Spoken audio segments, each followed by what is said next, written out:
Hello friends, मैं हूं doctor Siddharth Agrawal, आपका अपना knee and shoulder specialist from Chandigarh.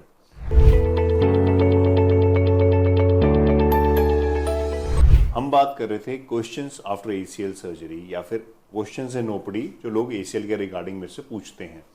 Part 1 में हमने कुछ क्वेश्चंस डिस्कस किए, ये है पार्ट 2।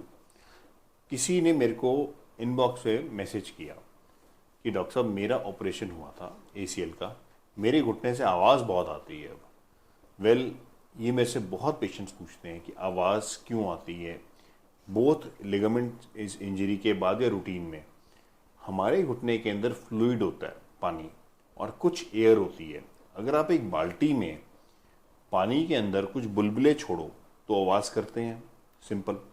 सिमिलरली जब घुटने के अंदर वो एयर पानी के बीच मूव अराउंड करती है तो वो आवाज़ करती है, आवाज़ क्रिएट करती है, और वो हमें पटाखों की फॉर्म में या टक टक की फॉर्म में सुनती है। पहला कारण ये है नॉर्मली में।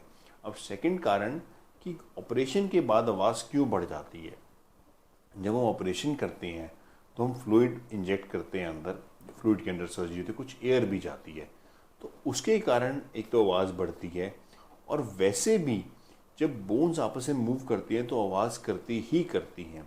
जो हमने नोटिस किया है कि बिना किसी प्रॉपर एक सिंगल रीज़न के 1 से 1.5 साल तक एसीएल या नी की किसी भी सर्जरी के बाद आवाज़ नॉर्मल से ज़्यादा रहती है। बट अगर उसके साथ कोई पेन नहीं है, कोई स्वेलिंग नहीं है, तो वो बिल्कुल सिंपल है, हम उसे इग्नोर कर सकते हैं और टाइम के साथ वो बेटर हो जाएगी।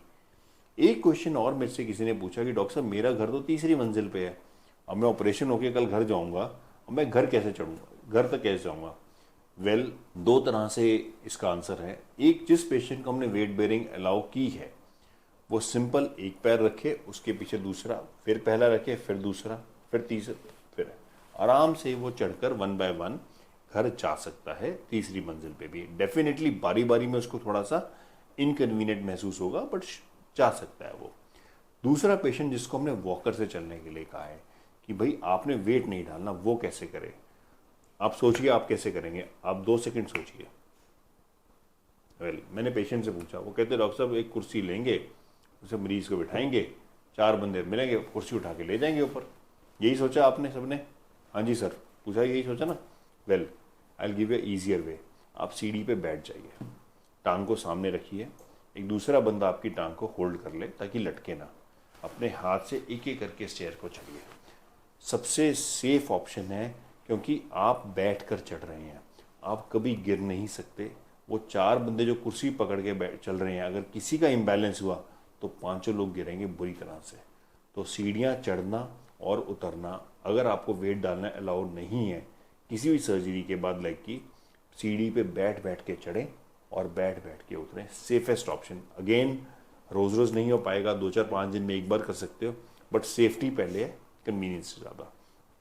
तीसरा सवाल एक और, जो आज ही सुबह मेरे से एक पेशेंट ने मेरे से पूछा, डॉक्टर साहब दोबारा तो नहीं टूटेगा, पक्का काम हो जाएगा ना, अब हम बिल्कुल पहले जैसे हो जाएंगे, पक्का काम करना।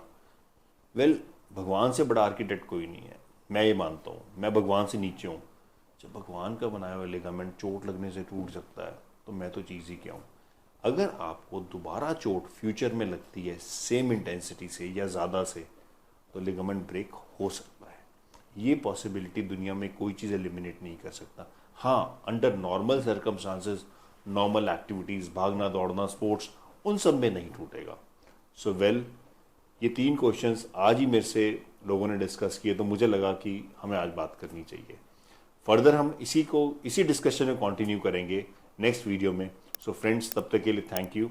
और इसी तरह आप मुझसे क्वेश्चन पूछिए, मुझे इनबॉक्स में मैसेज करिए, ईमेल पे भेजिए, हम नेक्स्ट वीडियो में ज़रूर कवर करेंगे। Thank you very much.